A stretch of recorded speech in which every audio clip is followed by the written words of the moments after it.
ETF index mutual funds నేర్చుకుని stock మార్కెట్లో రాణించాలనుకుంటున్నారా? వెంటనే ఈ నెంబర్కి కాల్ చేయండి.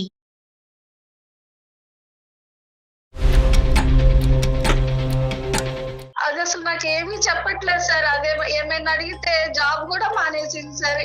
రూమ్ లోకి వెళ్ళిపోయి ఉండి వారం రోజుల నుంచి సార్.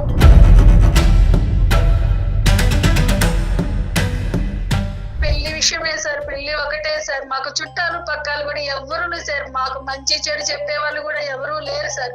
నాకేమన్నా అయిపోతే అతనికి ఏమనిపించిందో తెలియదు సార్. సడన్లీ నువ్వు నాకు అవసరం లేదు, నువ్వు నాకు వద్దు, నేను వేరే పెళ్లి చేసుకుంటా అని చెప్పేసి అన్నాడు సార్. అసలు నేను ఎందుకు నచ్చట్లేదు, నాలో ఏదన్నా అంటే లోపం ఏమన్నా ఉందా? ఇద్దరు అబ్బాయిలు మంచి వాళ్ళే, ఎవరు చెడ్డవాళ్ళు అనేది ఏం కాదు. కానీ సగం దూరం ప్రయాణం చేసిన తర్వాత నిన్ను ఈ విధంగా చేసి వెళ్ళిపోవటం అనేది, ఈ అబ్బాయిల మీద నాకు నమ్మకమే లేదు. నాకు అసలు ఎవరొద్దు, ఎవరి ముఖం చూడను అని చెప్పేసి నేను లోపలికి వచ్చేసి నేను బాధపడుతున్నాను మేడం. పెళ్లి వద్దు సార్, నాకు పెళ్లి చేసుకోవాలని అస్సలు లేదు. మా మమ్మీనేమో పెళ్లి చేసుకో అని చెప్పి నన్ను బాగా మెంటల్ టార్చర్ చేస్తుంది. మా మమ్మీకి అసలు అర్థం కావట్లేదు. ఇక్కడ సైలెంట్గా ఒక నరకాన్ని అనుభవించినటువంటి వ్యక్తి ఎవరన్నా ఉంది అంటే కనుక అది మీ అమ్మాయి అమ్మ.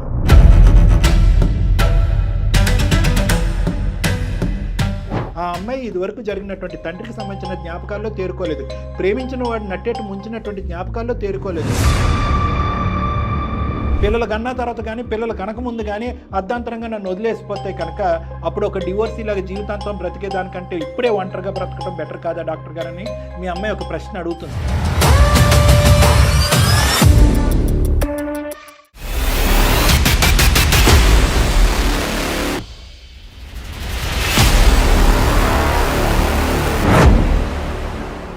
అందం, ఆరోగ్యం, ఆత్మవిశ్వాసం అనూస్తో సాధ్యం. ట్రాన్స్ఫర్మేషన్ సర్వీసెస్ పైన flat 50% discount. Anoo's since 1982. Anoo's skin and hair clinic సమర్పించు అందమైన జీవితం కార్యక్రమానికి స్వాగతం. నమస్తే కళ్యాణ్ గారు. నమస్తే మేడం. విజయ అని ఒక తల్లి మనకి ఇమెయిల్ చేశారండి. కూతురికి సంబంధించి తన జీవితం ఏమైపోతుంది, ఎటు వెళ్తోంది, తన అర్థం కాక తన మాట వినట్లేదు, దయచేసి డాక్టర్ గారితో మాట్లాడించండి, నా కూతురు జీవితం అగమ్య గోచరం అయిపోతుంది కూతురు గురించి మెయిల్ చేశారండి. విజయ ఆవిడ పేరు. ఒకసారి మాట్లాడదామండి. Sure madam.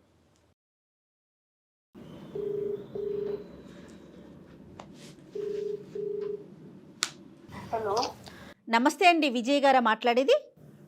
నమస్తే అండి. నమస్తే అండి, నేను జయానండి, సుమన్ టీవీ అందమైన జీవితం ప్రోగ్రాం నుంచి. నమస్తే అమ్మా. నమస్తే అమ్మా. నమస్తే. మీరు పాప గురించి ఏదో మెయిల్ పెట్టారు నాకు. అవునమ్మా, మా పాప గురించే పెట్టుకున్నానమ్మా. నాతో పాటు డాక్టర్ కళ్యాణ్ చక్రవర్తి గారు ఉన్నారు. సమస్య ఏంటో డాక్టర్ గారికి చెప్పండి అమ్మా ఒకసారి. నమస్తే విజయ్ గారు. సార్ నమస్తే సార్. దేనికి సంబంధించిన అంశం అమ్మాయి? పాప గురించే సార్. అది యాక్చువల్లీ హైదరాబాద్ సార్. హైదరాబాద్ లో మా వారు పని సార్. అక్కడ ఉన్నప్పుడే పాప పుట్టింది. ఏంటమ్మా సమస్య?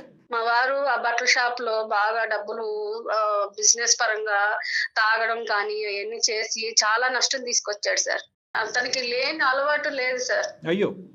అప్పులు చేసేసాడు సార్. మాకేం లేకుండా చేసేసి అప్పులకు సమాధానం చెప్పలేక నన్ను పాపని తీసుకొని బాంబేకి తీసుకొచ్చేసాడు సార్. ఇప్పుడు బాంబేలో ఉన్నారమ్మా, ముంబైలో ఉన్నారా? అవును సార్, బాంబే నుంచే మాట్లాడుతున్నాం సార్. సరే చెప్పండి అమ్మా. ఇక్కడికి వచ్చిన తర్వాత కూడా ఆయన ఏమాత్రం మారలేదు సార్. చాలా ఇబ్బంది అయిపోయింది. సో అతనికి తాగుడు, వ్యసనాలు ఇవన్నీ. మీకు ఎంతమంది పిల్లలమ్మా? ఒకే ఒక పాప సార్ నాకు. పాప ఒక్కతే. ఇప్పుడు పాప వయసు ఎంత?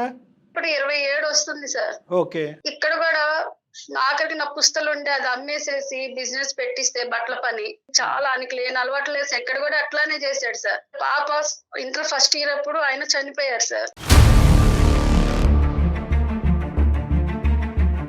లేరు ఇప్పుడు లేరు సార్. పాప ఏమైనా చేస్తుందమ్మా? ఇప్పుడు జాబ్ చేస్తుంది సార్. బీటెక్ అయిపోయింది సార్. మా వారు చనిపోయిన దగ్గర నుంచి కూడా పాపకి అమ్మైనా నానైనా అన్ని నేనే అయి చూసుకుంటా వచ్చాను సార్. నేను అండర్స్టూడ్.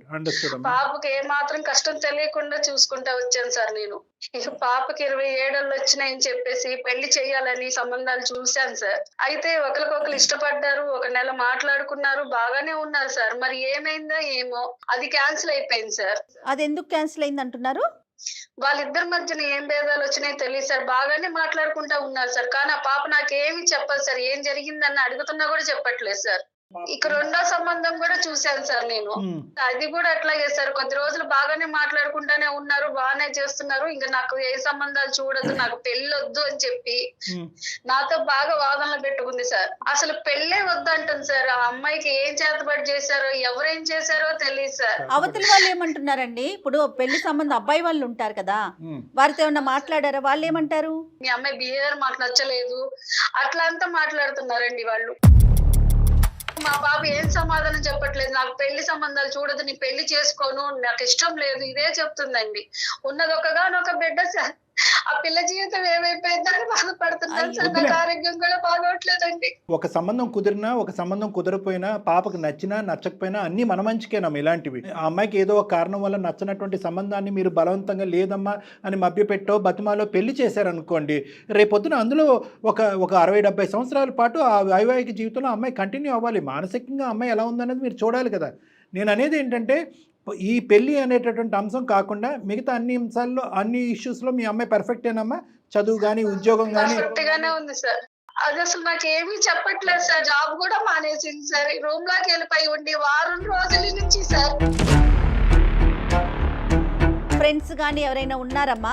ఉన్నారు సార్, కానీ వాళ్ళతో కూడా ఎవరితోనే మాట్లాడతలేదు సార్. అసలుకి ఎంత తలుపు కొట్టినా తలుపు తీయట్లేదు సార్. నాకు అన్నం వద్దంటుంది, ఏమి వద్దంటుంది సార్. ఆ రూమ్ లోనే ఉంటుంది సార్. మరి మీ ఆర్థిక పరిస్థితి ఏంటమ్మా? నేను ఇంట్లో పని చేసుకుంటా, నేను బతుకుంటూ వచ్చాను సార్. ఇప్పుడు ఒక గూడు అనేది ఏర్పరచుకున్నాను సార్. అదే ఇంట్లో ఉంటున్నాను సార్. తినకపోయినా కూడా పిల్ల ఏదో జాబ్ చేస్తుంది, పర్వాలేదు. పిల్లకి పెళ్లి చేద్దాం, తన భవిష్యత్తు బాగుంటుంది అనుకుంటే పిల్ల ఇప్పుడు ఇట్లా చేస్తుంది సార్. ముందు ఒకసారి సూసైడ్ కి అటెంప్ట్ చేసుకోబోయింది సార్ తను. ఇంతకు ముందు అటెంప్ట్ అంటే ఎప్పుడమ్మా? అది ఎంతకాలం క్రితం? అప్పుడు కారణం ఏంటి? తను అప్పుడు అంతకు ముందు ఎవరిని ఇష్టపడింది సార్. జరగలేదని చెప్పేసి తన ఇదిలో చేసుకోపోయింది సార్. అందుకనే సార్ మీ వల్ల మా పాప భవిష్యత్తు బాగుంటుంది, కనీసం మీ మాటైనా విని ఆ అమ్మాయి మనసు మారిద్దని సార్ మీకు మేలు పెట్టుకున్నాను సార్. అయ్యో, ఈ అర్జెన్సీ చూసే మేము వెంటనే రెస్పాండ్ అవటం జరిగింది. ఒకసారి పాపతో మాట్లాడదాం అమ్మా. మాట్లాడిస్తాను సార్, నేను మాట్లాడిస్తాను సార్. మాట్లాడిపించండి అమ్మా. ఒక్క నిమిషం సార్. ట్రై చేయండి అమ్మా, ట్రై చేయండి. కీర్తన, అమ్మా కీర్తన, ఒక్కసారి తలుపు తీయమ్మా. మా అమ్మ కదా, ఒక్కసారి అమ్మా, మా అమ్మ కదా, ఒక్కసారి తలుపు తీయమ్మా. మన చుట్టాలేనమ్మా, ఒక్కసారి మన చుట్టాలతో మాట్లాడుతురా అమ్మ, ఫోన్ మాట్లాడుతురా అమ్మ. తల్లి మా అమ్మ కదా, బంగారు తల్లి, ఒక్కసారి రా తల్లి, మాట్లాడుతురా అమ్మా. కీర్తన, హలో, ఎవరు? అమ్మ అదే ఇందాక అమ్మ చెప్పారు కదమ్మా, మేము మీ చుట్టాలని చెప్పారు, బంధువులని చెప్పారు. కానీ వాస్తవానికి మేము మీ బంధువులం కాదమ్మా. ఉన్నది ఉన్నట్టుగా చెప్పాలి, నిజంగా నిజాయితీగా మాట్లాడాలి. కాబట్టి ఇది అందమైన జీవితం అనేటటువంటి ఒక కార్యక్రమం అమ్మ. నా పేరు డాక్టర్ కళ్యాణ్ చక్రవర్తి. నాతో పాటు మన జయ మేడం కూడా ఉన్నారు, సీనియర్ హోస్ట్ ఆవిడ. సో ఏంటంటే అమ్మ చాలా బాధతో మాకు ఒక ఈమెయిల్ పంపించడం జరిగిందమ్మా. నా కూతురు నా చెప్పిన మాట వినట్లేదు, చాలా విపరీతమైనటువంటి డిప్రెషన్లో ఉంది, తిండి తినట్లేదు, తను రూమ్లోంచి బయటికి రావట్లేదు, ఉద్యోగం కూడా మానేస్తుందని చెప్పి ఇంతకుముందు సూసైడ్ అటెంప్ట్ కూడా చేశారని చెప్పింది అమ్మ. నీ బాధ ఏంటి అనేటటువంటి నీ వివరం తెలుసుకోవడానికి మేము కాల్ చేసామమ్మా. ఎలా ఉన్నావమ్మా? ఏంటి నీ పరిస్థితి? అంటే నాకు మ్యారేజ్ అంటే, నువ్వు తెలుగులో ఫ్లూయెంట్గా మాట్లాడగలవమ్మా? మీకు ఎలా వస్తే అలా మాట్లాడండి, పర్వాలేదండి, మీ కన్వీనియంట్. చెప్పు నాన్న. నాకు మ్యారేజ్ అంటే ఇష్టం లేదండి. పెళ్లి చేసుకోవాలని లేదు నాకు. పెళ్ళే ఇష్టం లేదు, పెళ్లి వద్దు. మా డాడీ మమ్మల్ని చాలా ఇబ్బంది పెట్టేవాడు, చాలా టార్చర్ చేసేవాళ్ళు. అంటే ఏమన్నా ఇంట్లో డబ్బులు ఉన్నాయి తీసుకెళ్లిపోవడం, పేకాటడం, అట్లాంటి పనులు చేసి మమ్మల్ని చిత్రహింసలు పెట్టేసిండండి. అప్పటి నుంచి నాకు మ్యారేజ్ చేసుకోవాలని అసలు లేదండి. అంత చిన్న వయసులోనే నీకు ఫ్యామిలీ మీద, మ్యారేజ్ మీద ఒక ఇష్టం అనేది పోయింది? ఇష్టం అనేది పోయిందండి. మరి జాబ్ ఎందుకు మానేసావు? జాబ్ నేను జాయిన్ అయినప్పుడు ఒక అబ్బాయి ఉండే అండి. అబ్బాయి నన్ను అంటే చాలా నమ్మించిండు. ఒక 6 months వరకు మేమిద్దరం ట్రావెల్ చేసినాం. కాదు నాన్న, ఇప్పుడు పెళ్ళంటే ఇష్టం లేదన్నావు, నీకు మగవాళ్ళ మీద కోపం అన్నట్లుగా మాట్లాడావు. మరి ఈ అబ్బాయికి ఎట్లా అట్రాక్ట్ అయ్యావు? ఆ అబ్బాయి అంటే మా ఆఫీస్ లోనే పనిచేసేవాడు. ఓకే. నాకు అంటే అతను నాకు నమ్మకం కలిగేలా నాతో క్లోజ్ గా ఉండేవాడు. ఓకే. కారణం ఏంటమ్మా మీరిద్దరు విడిపోవటానికి? అతనికి ఏమనిపించిందో తెలియదు సార్. సడన్లీ నువ్వు నాకు అవసరం లేదు, నువ్వు నాకు వద్దు, నేను వేరే పెళ్లి చేసుకుంటా అని చెప్పేసి అన్నాడు సార్. అలా అనేసరికి నాకు చాలా బాధేసింది సార్. అప్పటికి అనుకున్నా ఏ అబ్బాయినా ఇంతేనా అని అనుకున్నా సార్. అందుకే ఉద్యోగం మానేసింది మీరు? అవును సార్. అందుకే ఇక నాకు అరే ఇంత ఈజీగా ఒక అబ్బాయి మోసం చేస్తారా అనిపించింది. దానివల్ల నేను సూసైడ్ అటెంప్ట్ కూడా చేసుకోపోయినా సార్. అయ్యో, అమ్మ ఒక్కతే ఉంది కదా, నువ్వు అట్లా చెయ్యొచ్చా? అది ఏదో మెంటల్ గా అట్లా వెళ్ళిపోయినా మేడం నేను. ఇదంతా జరిగి ఎంతకాలం అయిందమ్మా? 1 year అయిపోతుంది సార్. 1 year అయింది కదమ్మా. అయినా కానీ ఒకటి 2 సంబంధాలు చూసేవంట కదా, మరి మ్యారేజ్ వద్దనే దాని సంబంధాలు ఎందుకు మా మమ్మీ ఏడవడం చేయడం, నువ్వు పెళ్లి చేసుకుంటే బాగుంటది, అదే అందులోంచి బయటపడటానికి పెళ్లి చేసుకున్నా. చెప్పమ్మా చెప్పు. నేనున్న రోజులు నీ జీవితం బాగో చేయాలని చెప్పేసి మా మమ్మీ చాలా ఏడ్చింది సార్. మమ్మీ ఏడ్చింది, బాధపడింది. దానివల్ల ఆ ఒత్తిడితో నువ్వు ఒక అబ్బాయితో మాట్లాడావు. కానీ కొన్ని రోజులు మాట్లాడిన తర్వాత ఓకే అని అనుకునే పరిస్థితి వచ్చింది కదా ఒక సంబంధంలో. అప్పుడు ఎందుకు ఆ సంబంధాన్ని నో చెప్పారు మీరు? 1 month దాకా మంచిగానే మాట్లాడుకున్నాం. అబ్బాయి కూడా మంచిగానే ఉన్నాడు, నేనేమి అనలేదు. బట్ ఏ విషయంలోనో తనకి నేను నచ్చకపోయేసరికి 1 month మాట్లాడిన అబ్బాయి సడన్లీ నువ్వు అంతే వద్దు, నేను వేరే సంబంధం చూసుకుంటా అని చెప్పేసి అన్నాడు సార్. అసలు నేను ఎందుకు నచ్చట్లేదు, నాలో ఏదన్నా అంటే లోపం ఏమన్నా ఉందా, బాగా డిప్రెషన్ లోకి వెళ్ళిపోయినా సార్. ఇక లోపం ఉందని లోపం ఉండకూడదు, లోపం ఉందన్నట్టుగా మేము కూడా నమ్మట్లేదమ్మా యాజ్ ఏ డాక్టర్. నేనేమంటున్నానంటే ఒక అబ్బాయి రిలేషన్షిప్ అని చెప్పి మీ ఆఫీస్లో తెలిసినటువంటి అబ్బాయి నీతో పాటు 6 నెలల పాటు జర్నీ చేసి పెద్దల వరకు వెళ్ళారు అంటే కనుక ఏ లోపం లేకపోతే అక్కడ వరకు వెళ్ళారని తర్వాత. సో ఇక్కడ నీ లోపం అంటూ నేనేం అనుకోవట్లేదమ్మా.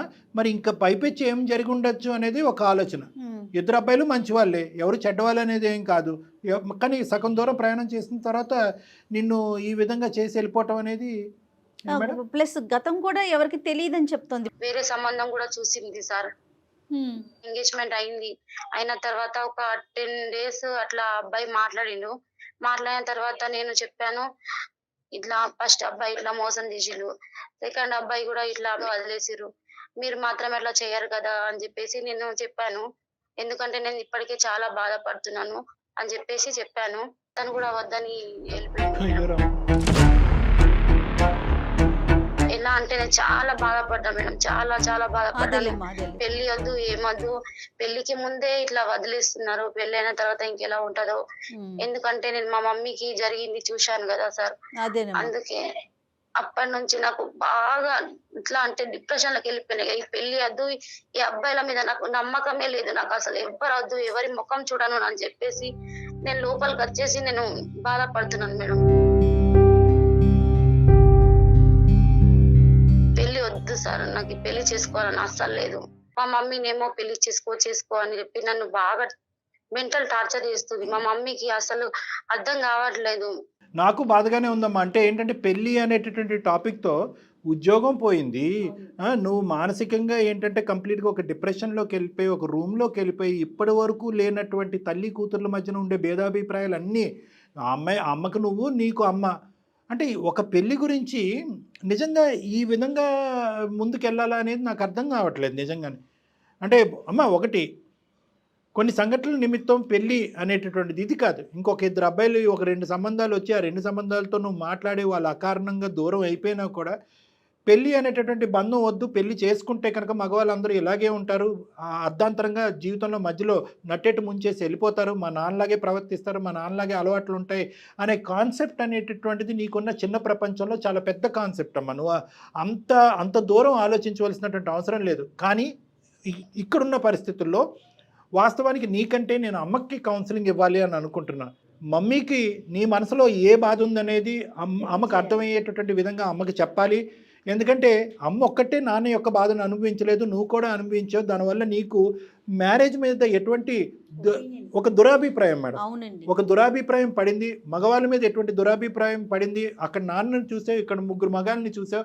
అందరు మగాళ్ళు ఇలాగే ఉంటారు, అర్ధాంతరంగా ఇలా మధ్యలో నడిబజార్లో వదిలేసి పోతారు అనేటువంటి నీ కాన్సెప్ట్ని మార్చవలసినటువంటి సమయం సందర్భం వస్తుందమ్మా. కానీ ఇప్పుడు కాదు.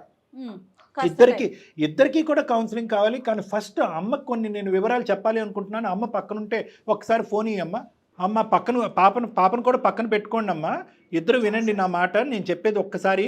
ఇప్పటి వరకు పాప చెప్పినటువంటి అంశాలు మీకు అర్థమైనాయా? అంటే పెళ్ళి అనే సబ్జెక్ట్ తీసేసి మీ కూతురు ఒక మనిషి 27 సంవత్సరాలు వయసు ఉన్నటువంటి ఒక ఆడపిల్ల అనుభవించేటటువంటి ఒక బాధని మనసు విప్పి ఒక్కసారి ఆలోచించండి అమ్మా మీరు, విజయ గారు. సార్ నేను ఇక్కడ చెప్పేది ఏంటంటే పెళ్ళి అనే కాన్సెప్ట్ కాసేపు తీసి పక్కన పెడదాం. మీరు ఎంత నరకాన్ని అనుభవించారో, ఎంత మానసికపరమైన క్షోభను అనుభవించారో దానికి సమపాలల్లో మీ అమ్మాయి కూడా అనుభవించింది. ఎటొచ్చి మీరు బయట ప్రపంచానికి చెప్పుకున్నారు, అరే ఒక భారీగా మీరు ఇంత అనుభవిస్తున్నారు అని చెప్పి మీరు ఒకటి బయట ప్రపంచానికి చెప్పుకున్నారు, మీ బాధని నలుగురికి ఏదైనా చెప్పుకుని చూపెట్టారేమో. కానీ ఇక్కడ సైలెంట్గా ఒక నరకాన్ని అనుభవించినటువంటి వ్యక్తి ఎవరన్నా ఉంది అంటే కనుక అది మీ అమ్మాయి అమ్మ. కేవలం తండ్రి అనేటటువంటి వ్యక్తి ఇలా ఉంటాడు అనేదే కాకుండా ఫ్యూచర్లో నేను మ్యారేజ్ చేసుకుంటే భర్త అనేవాడు కూడా ఇలాగే ఉంటాడనే కాన్సెప్ట్, ఆ బీజం ఈ అమ్మాయికి అప్పుడే పడిపోయింది. ఇది మీరు దయచేసి మీరు అర్థం చేసుకోవాలి పెద్ద మనసుతో. ఓకే, ఇది నెంబర్ 1. నెంబర్ 2 ఏమైంది అంటే ప్రేమించినటువంటి వ్యక్తి ఒకలాగే ప్రవర్తించాడు. అరేంజ్డ్ మ్యారేజ్ చేయాలి అనేటటువంటి తాపత్రయంతో ఎంగేజ్మెంట్ చేసుకున్న తర్వాత ఒక వ్యక్తి నెల రోజుల తర్వాత పారిపోయాడు. అంటే ఏది కరెక్ట్? ఇంకా అంటే తండ్రి పాత్రలో చూసినటువంటి వ్యక్తి కరెక్ట్గా లేడు, ప్రేమించినటువంటి వ్యక్తి అర్ధాంతరంగా. ఇప్పుడు ఆ అమ్మాయి ఏమనుకుంటుంది, నాలో ఏమైనా లోపం ఉందా సార్, ఎవడికి వాడు వచ్చాడు మాట్లాడుతున్నాడు ఎందుకు వెళ్ళిపోతున్నాడు కూడా చెప్పట్లేదు, అట్లీస్ట్ కారణం చెప్పి వెళ్ళిపోయినా కూడా నేను జీర్ణించుకునేటటువంటి పొజిషన్లో ఉంటాను, నన్ను నేను సరిదిద్దుకుని ముందుకెళ్తాను, కారణం కూడా చెప్పకుండా అకారణంగా ప్రేమించిన వాడు వెళ్ళిపోయాడు, ఎంగేజ్మెంట్ చేసుకుని దగ్గరుండి ఎంగేజ్మెంట్ చేసుకున్న వాడు కూడా వెళ్ళిపోయాడు. ఇంకొక వ్యక్తి నాలో ఏమన్నా లోపం ఉంది అంటే కనుక నీలో ఏం లోపం లేదు కానీ నువ్వు నాకు వద్దు అని చెప్పి వెళ్ళిపోయాడు. రేపొద్దున పెళ్ళి అయిన తర్వాత ఈ ముగ్గురు లాంటి వాళ్ళు ఎవరైనా నా కర్మకాలి నా జీవితంలో ఎవరైనా ప్రవేశిస్తే కనుక, పిల్లలు కన్నా తర్వాత కానీ పిల్లలు కనకముందు కానీ అర్ధాంతరంగా నన్ను వదిలేసిపోతే కనుక అప్పుడు ఒక డివోర్స్ ఇలాగ జీవితాంతం బ్రతికేదానికంటే ఇప్పుడే ఒంటరిగా బ్రతకడం బెటర్ కాదా డాక్టర్ గారని మీ అమ్మాయి ఒక ప్రశ్న అడుగుతుంది. ఈ ప్రశ్నని మనం లోతుగా ఆలోచించాలమ్మా. ఆ అమ్మాయికి పెళ్ళి అంటే అయిష్టత, లేదంటే ఈ అమ్మాయి మానసికంగా తేరుకోవటానికి మనం అవకాశం ఇవ్వకుండా పెళ్ళి అనేటటువంటి సబ్జెక్ట్ని ఆ అమ్మాయి మీద బలవంతంగా రుద్దేటటువంటి ప్రయత్నం చేస్తున్నావా? ఇక్కడ మానసికంగా ఫస్ట్ మీ అమ్మాయి యొక్క మెంటల్ స్టేట్ని మీరు ఆలోచించండి. మీరు చదువుకున్నారో లేదో నాకు తెలియదు కానీ అందరికీ అర్థమయ్యేటటువంటి ఒక సబ్జెక్ట్ ఏదన్నా ఉంది అంటే కనుక ఇక్కడ మీ అమ్మాయికి సంబంధించింది డిప్రెషన్. మానసిక మేడం, ఇప్పుడు ఈ అమ్మాయి ఇందాక నేను చెప్పినటువంటి దాంట్లో ఒక వ్యక్తితో ప్రయాణం చేసి తల్లిదండ్రులకు వచ్చి చెప్పి ఇద్దరు తల్లిదండ్రులు ఒప్పించిన తర్వాత ఏ అమ్మాయి ఊహించుకుంటుందమ్మా? ఎవరినైతే ప్రేమించి నమ్మకంగా చేతిలో చేయి పెట్టుకుని ప్రామిస్ చేసినటువంటి వ్యక్తి విత్డ్రా అవుతాడని ఏ అమ్మాయి ఊహించుకుంటుంది? అది పెద్ద మానసిక పరమైన బ్లో. ఈ అమ్మాయి అప్పుడే సూసైడ్ అటెంప్ట్ చేసింది. ఇది జరిగి ఎంతకాలం అయిందని ఇందాక నేను అన్నాను అంటే కనుక ఎందుకు అడిగానంటే ఇది జరిగి ఒక 5 సంవత్సరాల క్రితం అయితే కనుక బహుశా కాలక్రమేణా పోతుంది, ఆ మెమరీస్ అనేవి డైల్యూట్ అయ్యి ఉండేవి మేడం. జరిగి 1 year అవ్వలేదు. ఆ అమ్మాయి ఎంత డిప్రెషన్కి లోన్ అయ్యిందో విజయ గారు కూడా అంతే డిప్రెషన్కి లోన్ అయ్యి, అమ్మ ఈ అమ్మాయిని డిప్రెషన్ నుంచి బయటకు తీయాలి అంటే కనుక అర్జెంటుగా ఆగమేఘాల మీద ఈ అమ్మాయికి పెళ్లి చేసేయాలి అనేటటువంటి తొందరపాటు ఆలోచన ప్రస్తుతం అయితే కరెక్ట్ కాదు. సరే కాదండి మా అమ్మాయి పెళ్ళే వద్దు అని అనుకుంటుందంటే నేను తినాలి అనిపించినటువంటి తిండిని నాకు బలవంతంగా పెడితే నాకు వామిటింగ్ వస్తుంది, దాని మీద ఒక ఏవగింపు వస్తుంది. ఇక్కడ కూడా అదే ఆ అమ్మాయికి నచ్చనటువంటి ప్రస్తుతానికి నచ్చనటువంటి సబ్జెక్ట్. నాకేమైనా అయిపోయి నేను కాలం చేస్తే నా బిడ్డ ఎందుకు అలా అనుకుంటారమ్మా? ఎందుకు అంత నెగిటివ్గా ఆలోచిస్తారు? నేను ఒకటే సబ్జెక్ట్ అంటున్నానమ్మా, పెళ్ళి అనేటటువంటి సబ్జెక్టు ప్రస్తావన ఈ రోజు మీ అమ్మాయికి నచ్చకపోయినా కూడా దాని వెనకాతల మూల కారణం ఏంటంటే మానసిక పరిస్థితి బలంగా లేకపోవటం అనేది. ఆ అమ్మాయి ఇదివరకు జరిగినటువంటి తండ్రికి సంబంధించిన జ్ఞాపకాల్లో తేరుకోలేదు, ప్రేమించిన వాడు నట్టేట్టు ముంచినటువంటి జ్ఞాపకాల్లో తేరుకోలేదు. ఎంత మానసిక పరమైన క్షోభం అది. ఫస్ట్ నేనేమంటానంటే ఈ అమ్మాయినే కాదమ్మా, చాలామంది ఈ మధ్యకాలంలో తల్లిదండ్రులు నా దగ్గర తీసుకొస్తున్నారు మేడం. 27, 28, 30, 31, 32 ఆడపిల్లల్ని అబ్బాయిని కూడా తీసుకొచ్చి మా ఎదురుగుంట కూర్చోబెడుతున్నారు. ఏమని కూర్చోబెడుతున్నారు? సార్ ఈ అమ్మాయి కానీ ఈ అబ్బాయి కానీ పెళ్ళే వద్దంటున్నారండి. ఎందుకు వద్దంటున్నారు మాకు అర్థం కావట్లేదు. వీళ్ళు బ్యాక్గ్రౌండ్లో ఏదన్నా మాకు తెలియనటువంటి స్టోరీ నడిపిస్తున్నారేమో, అది మీరు కనుక్కోండి డాక్టర్ గారు. కి సంబంధించినటువంటి అంశాల్లో కూడా వీళ్ళకి ఏమైనా లోపాలు ఉన్నాయేమో, ఇవి మాకు తెలియకుండా అంటే మీ తల్లిదండ్రులుగా ఒక్కసారి కూర్చుని పెళ్ళి అనేటటువంటి సబ్జెక్ట్కి మానసిక పరమైనటువంటి పరిస్థితికి మానసిక పరమైనటువంటి రెడీనెస్ అంటూ ఉంటాం, మెంటల్ రెడీనెస్ అంటాం. ఎందుకంటే మీ తర్వాత అతి పెద్ద వ్యక్తి ఎవరన్నా ఉన్నారంటే బహుశా మీతో చేసినటువంటి ప్రయాణం కంటే ఒక బయట ఉండేటటువంటి ఒక వ్యక్తితో జీవితాంతం ప్రయాణం చేయాలి అనే కాన్సెప్ట్ గురించి ఈ రోజుల్లో అబ్బాయిలు అమ్మాయిలు చాలా లోతుగా ఆలోచిస్తున్నారు అనేది తల్లిదండ్రులు అందరూ ఆలోచించాలి. ఏదో ఈ వయసు వస్తే కనుక ఒక తంతు అయిపోతుంది కాబట్టి అనుకోవటం కంటే వాళ్ళకి కూడా దానికి సంబంధించినటువంటి నిర్ణయం తీసుకునే దాంట్లో ఒక అవకాశం, ఒక ఆలోచన, ఒక ఆపర్చునిటీ ఇవ్వండి. దానికి మెంటల్ ప్రిపేర్డ్నెస్ అంటూ ఉంటారు. ఇప్పుడు ఇక్కడ పెద్ద సబ్జెక్ట్ ఏంటంటే పెళ్లి మీద మీ అమ్మాయికి అయిష్టత ఏం కాదమ్మా.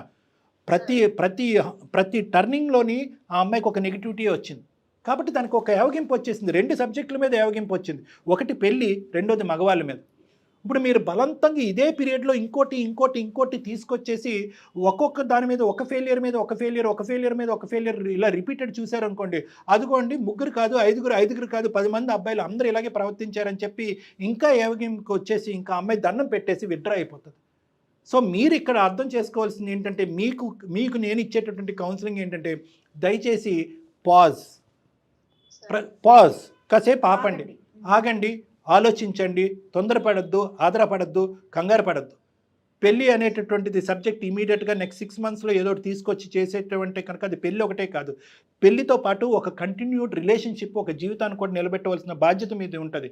ఇదే డిప్రెషన్, ఇదే యాంగ్జైటీతో చాలామంది బలవంతంగా పెళ్లి చేసినటువంటి ఆడపిల్లలు, అబ్బాయిలు 6 నెలలు నిండపుందే గుడ్ బై చెప్పి విత్డ్రా అయిపోయారు. ఎందుకు అంటే కనుక పెళ్లి తర్వాత చాలా ఉంటాయి, భార్యాభర్తల సంబంధం ఉంటుంది, ఈ అమ్మాయి వెళ్ళి ఆ కుటుంబంలో కలవలసినటువంటి అవసరం ఉంటుంది, అక్కడ ఛాలెంజెస్ ఫేస్ చేయవలసినటువంటి అవసరం ఉంటుంది.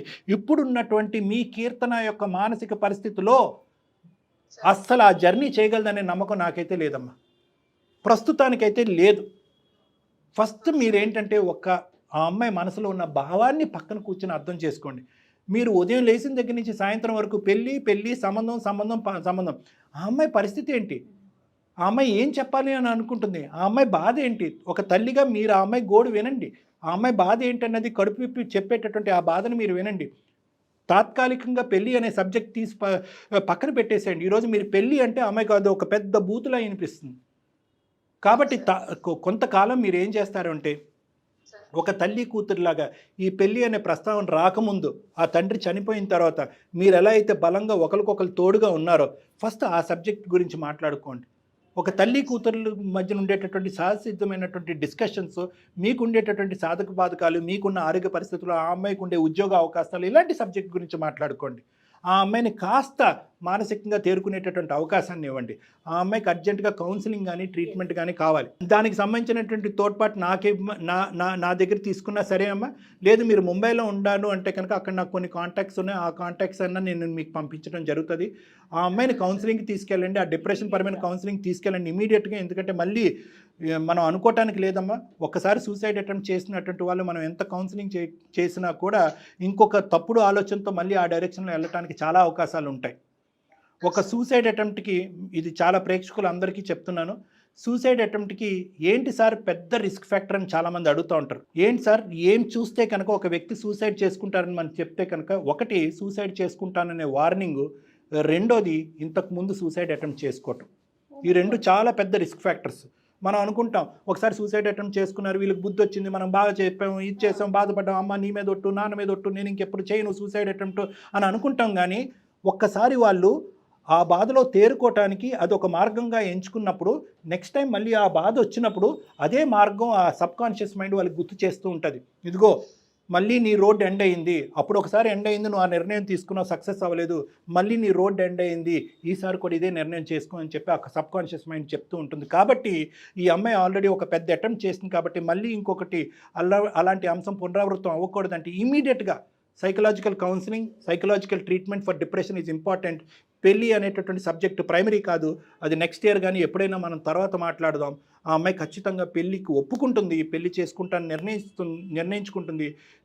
పెళ్ళి అనేటటువంటి దాంట్లో ఈ అమ్మాయి చాలా సంతోషంగా ఫ్యూచర్ ఉంటుంది అనేది నా అభిప్రాయం అమ్మా. ఎంత మంచి విషయం చెప్పారు డాక్టర్ గారు. మేడం తీసుకొస్తాను మేడం, మీ దగ్గరికి తీసుకొస్తాను. మీ ఇష్టం అమ్మా, మీరు ఇక్కడికి వచ్చిన పర్వాలా, మీరు అక్కడ కంఫర్ట్ అయితే నేను కాంటాక్ట్స్ కొన్ని నెంబర్స్ పంపిస్తానమ్మా. మీరు ముంబైలో ఉండే ఏరియా చెప్పండి, నాకు అక్కడ sir. ఉండేటటువంటి కో సైకాట్రిస్ట్ ఎవరైనా కొలీగ్స్ Yes. ఉంటే కనుక వాళ్ళ నెంబర్స్ రిఫరెన్సెస్ ఇస్తాను మీకు. అక్కడ దగ్గర అయితే కనుక రెగ్యులర్గా కాంటాక్ట్కి వెళ్ళాలి కాబట్టి ఇంత అది దూరం అయితే better. కష్టం అవుతుంది. అక్కడ కాంటాక్ట్స్ Okay, నేను ఇస్తానమ్మా, మీ నెంబర్కి నేను షేర్ చేసుకుంటాను. ఏమ్మా సార్ కీర్తనకి అలాగే ఏమైనా సార్. చెప్తారా డాక్టర్? ఒకసారి కీర్తనకి ఇవ్వండి అమ్మా. సార్ ఇదిగమ్మా కీర్తన.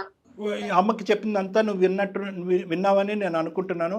పెళ్లి అవును సార్. అనేటటువంటి దాని గురించి యునానిమస్గా ఒక కార్పెట్గా డిలీట్ చేయవలసినటువంటి అవసరం లేదు. తాత్కాలికంగా దాన్ని సస్పెండ్ చేస్తుంది. అమ్మ కూడా ఆ సబ్జెక్ట్ నీతో మాట్లాడదు. ఫస్ట్ మోస్ట్ ఇంపార్టెంట్ ఏంటంటే నీ మెంటల్ స్టేట్, రెండోది నీ కెరియర్. Yes. ఈ రెండు చాలా ఇంపార్టెంట్. మ్యారేజ్ ఒకటే చెప్తున్నాను, పెళ్లి ముఖ్యమా ప్రాణం ముఖ్యమా? నువ్వు ప్రాణాలు తీసుకోవటానికే ముందుకెళ్ళిపోతున్నావు. అదే మా ఉద్దేశంలో ఏంటంటే అమ్మ, నీ ప్రాణాలు నీ భవిష్యత్తు మోస్ట్ ఇంపార్టెంట్, నాకైనా మీ అమ్మగారికైనా ఎవరికైనా. అమ్మ ఏంటంటే కనుక అరే నాన్నతో నేను అనుభవించాను, నా ఆయుష్ ఎంత ఉంటుందో తెలియదు కాబట్టి నిన్ను ఒక ఇంటిదాన్ని చేసి నేను ఏదైపోయినా పర్లేదు అనే కాన్సెప్ట్లో అమ్మ ఒక డిప్రెషన్లోకి వెళ్ళిపోయింది. కాబట్టి అమ్మకు కొన్ని వెడమర్చి కొన్ని అంశాలు, చాలా ముఖ్యమైన అంశాలు చెప్పాం.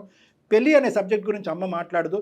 కానీ నువ్వు ఇప్పుడున్నటువంటి మెంటల్ స్టేట్ని తక్షణ కర్తవ్యంగా ఇమీడియట్గా యుద్ధ ప్రాతిపదికను కరెక్ట్ చేయవలసినటువంటి అవసరం ఉంది. కాబట్టి నువ్వు ఒక్కసారి సార్. కౌన్సిలింగ్ కానీ ట్రీట్మెంట్ కానీ వెళ్ళాలమ్మా.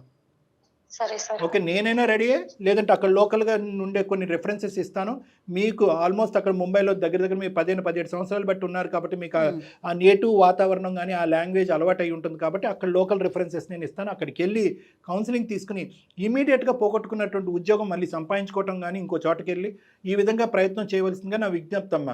తిను శుభ్రంగా, వాటర్ తీసుకో, ఫుడ్ తిను, అమ్మతో పాటే ఉండు.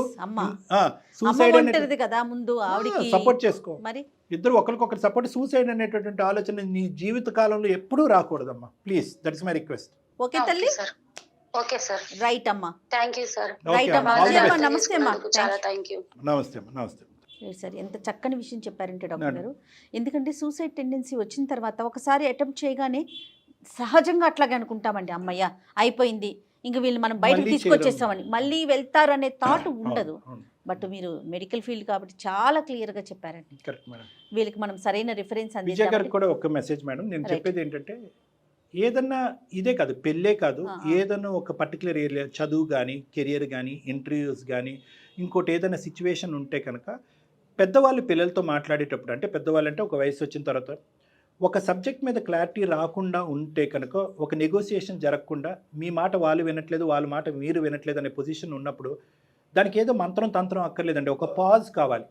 రైట్, ఒక పాజ్ కావాలి. సస్పెండ్ చేయండి ఆ సబ్జెక్టు, దయచేసి సస్పెండ్ చేయండి. అవతల వ్యక్తికి విరక్తి వచ్చి ఒక ద్వేషం వచ్చేసి కమ్యూనికేషనే కట్ అయిపోయేంత పరిస్థితికి వచ్చేంత పరిస్థితి వరకు ఏ ఇష్యూని డ్రాగ్ చేయకండి. ఒక పాజ్ తీసుకోండి, ఇంట్రోస్పెక్ట్ చేసుకోండి, మనం వెళ్ళే అప్రోచ్ కరెక్టా కాదా అని చెప్పి ఎవరికి వాళ్ళు ఆలోచించుకోండి. అవతల వాళ్ళ యొక్క బాధ ఏంటన్నది ఆలోచించండి. ఆ సబ్జెక్ట్ కాకుండా, ఇందాక నేను విజయ గారికి చెప్పాను కదా, ఆ సబ్జెక్ట్ కాకుండా మిగతా సబ్జెక్ట్స్ మాట్లాడుకోవడానికి కొంతకాలం టైం ఇవ్వండి.